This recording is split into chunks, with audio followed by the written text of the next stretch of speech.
Di awal tahun 2025, suasana ekonomi Amerika Serikat mendadak jadi topik hangat yang membuat orang-orang dari pelaku bisnis sampai warga biasa mulai gelisah. Bayang-bayang kontraksi ekonomi yang terakhir kali dirasakan pada 2022 kini kembali menghantui. Produk domestik bruto (PDB) real Amerika Serikat tercatat anjlok 0,3% secara tahunan pada kuartal pertama, berdasarkan laporan pemerintah yang dirilis Biro Analisis Ekonomi pada 30 April 2025. Angka ini jauh sekali dari rata-rata pertumbuhan 3% yang selama 2 tahun terakhir membuat Amerika Serikat kelihatan gagah. Apa sih yang membuat ekonomi negeri Paman Sam ini tiba-tiba oleng? Ternyata ada 2 biang keladi utama. Lonjakan impor yang gila-gilaan menjelang penerapan tarif baru dan belanja konsumen yang mulai lesu. Ini semua, kata banyak analis, adalah efek domino dari kebijakan perdagangan ala Donald Trump yang mulai terasa dampaknya. Ceritanya, perusahaan-perusahaan di Amerika Serikat seperti sedang main panic buying di supermarket global. Mereka buru-buru menimbun barang impor sebelum tarif baru membuat harga melambung. Akibatnya, impor melonjak tajam dan ini membuat defisit perdagangan membengkak.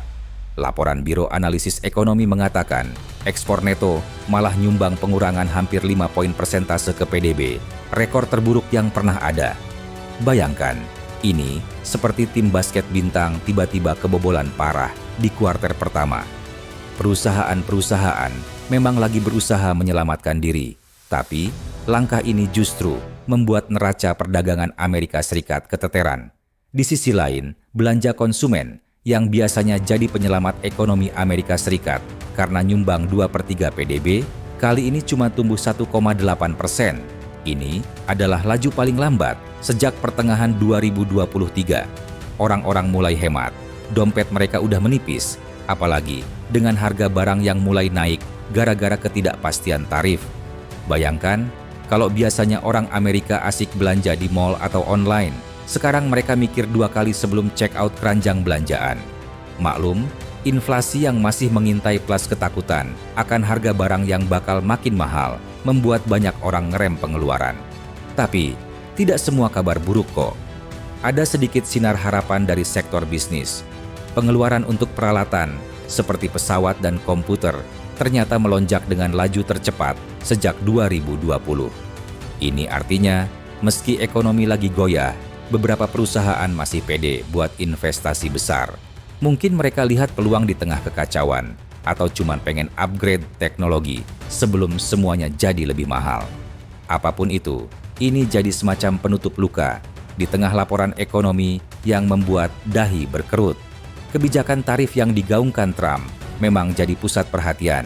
Setelah dia kembali ke panggung politik dengan janji-janji proteksionisme, dunia usaha udah bisa mencium aroma perubahan. Tarif tinggi yang diusulkan, terutama untuk barang dari Cina dan negara-negara lain, membuat perusahaan buru-buru impor barang sebelum kebijakan itu resmi diberlakukan. Tujuannya sih simple, stok barang sebanyak mungkin biar tidak kena tarif mahal nantinya. Tapi, ini seperti strategi short term yang malah membuat ekonomi jangka panjang jadi pincang. Banyak ekonom udah mulai prediksi, tarif yang lebih tinggi ini bakal membuat kaos pasar. Pertama, pasokan barang bisa terganggu karena biaya impor yang melonjak bakal membuat harga barang naik. Kedua, dunia usaha bakal kesulitan karena rantai pasok global yang udah rumit bakal tambah berantakan. Ketiga, konsumen yang dompetnya udah di ujung tanduk bakal makin susah belanja karena harga-harga melambung. Ini seperti efek domino. Satu batu jatuh, semuanya ikut ambruk. Fakta menarik, menurut laporan dari The Wall Street Journal, 1 Mei 2025, beberapa sektor seperti elektronik dan otomotif udah mulai merasakan tekanan. Misalnya, harga mobil bekas di Amerika Serikat naik 7% sepanjang kuartal pertama 2025 karena kekhawatiran soal komponen impor yang bakal kena tarif. Di sisi lain, Bloomberg 30 April 2025 menulis kalau perusahaan teknologi besar seperti Apple dan Dell lagi buru-buru diversifikasi rantai pasok mereka ke negara-negara seperti Vietnam dan India buat ngindarin tarif. Tapi ini tidak gampang.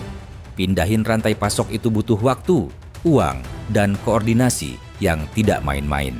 Membicarakan konsumen, ceritanya sedih sekali. Orang-orang di Amerika Serikat yang biasanya dikenal sebagai shopaholic global, sekarang mulai mikir-mikir buat buka dompet. Data dari Biro Analisis Ekonomi mengatakan, pengeluaran untuk barang tahan lama, seperti mobil dan peralatan rumah tangga, turun 2,5% di kuartal pertama.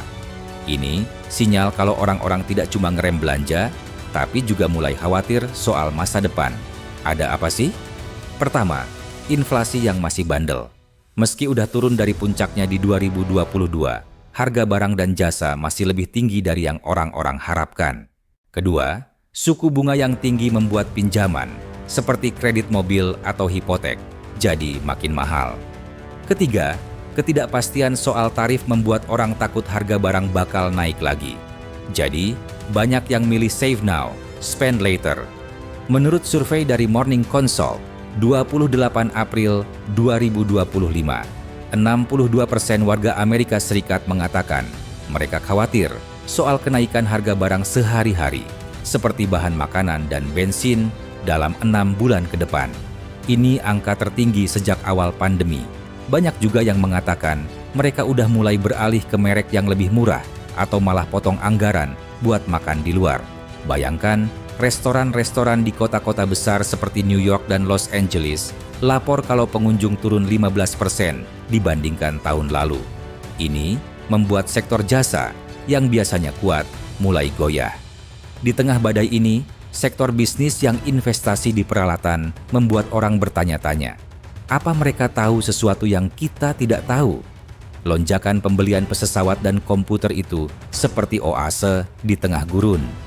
Perusahaan-perusahaan, terutama di sektor teknologi dan transportasi, sepertinya lagi main all-in buat upgrade infrastruktur mereka. Data dari Biro Analisis Ekonomi mengatakan pengeluaran bisnis untuk peralatan naik 12% secara tahunan, angka yang membuat kening terangkat. Ini laju tercepat sejak 2020, waktu pandemi membuat semua orang buru-buru beli laptop dan server buat work from home. Tapi, kenapa sih mereka pede sekali di tengah ekonomi yang lagi goyah? Salah satu alasannya, menurut laporan Reuters, 2 Mei 2025 adalah antisipasi terhadap kebijakan pro-bisnis yang dijanjikan Trump. Selain tarif, dia juga ngomong soal deregulasi dan pemotongan pajak buat perusahaan. Jadi, beberapa bos besar sepertinya mikir, mumpung masih murah, kita beli peralatan sekarang, nanti untung kalau pajak dipotong.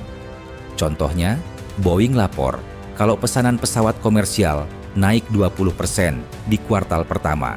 Sebagian besar dari maskapai Amerika Serikat yang pengen ngamankan armada sebelum biaya komponen impor melonjak.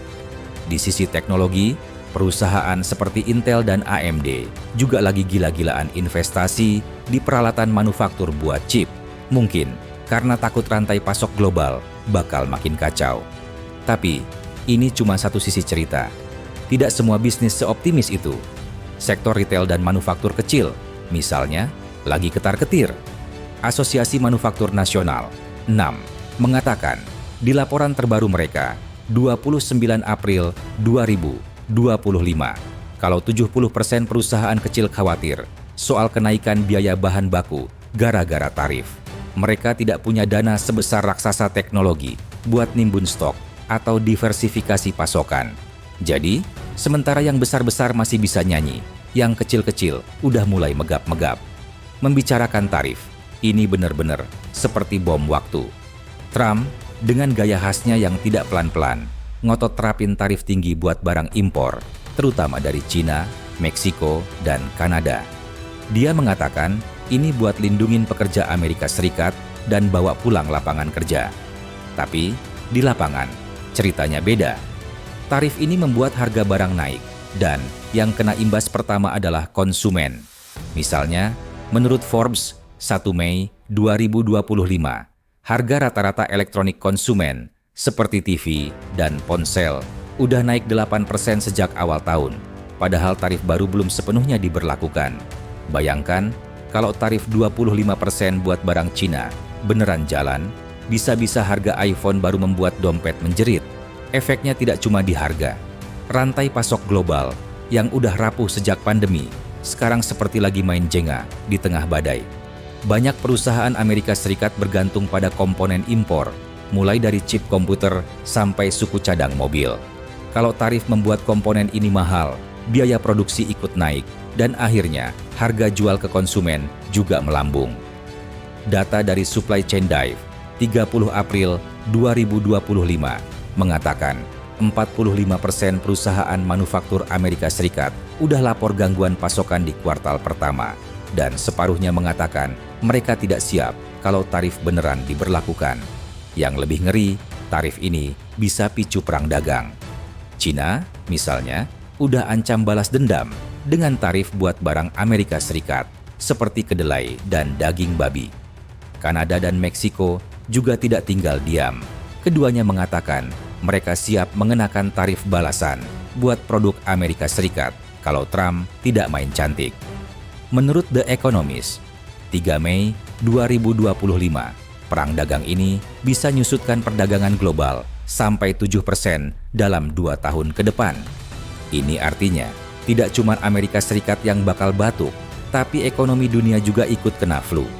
Balik lagi ke konsumen, mereka benar-benar lagi di posisi tidak enak. Dompet udah tipis, harga barang naik, dan ketidakpastian soal masa depan membuat orang makin paranoid. Data dari Federal Reserve 28 April 2025 mengatakan tingkat tabungan pribadi di Amerika Serikat turun ke 3,2%, level terendah sejak 2008.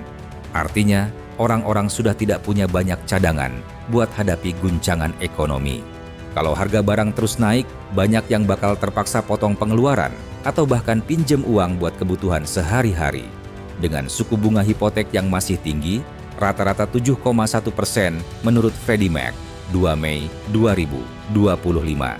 Orang-orang makin susah beli rumah. Penjualan rumah baru turun 10% di kuartal pertama, dan harga rumah rata-rata di kota-kota besar seperti Austin dan Phoenix mulai stagnan. Ini membuat industri konstruksi yang biasanya jadi penopang ekonomi ikut lesu.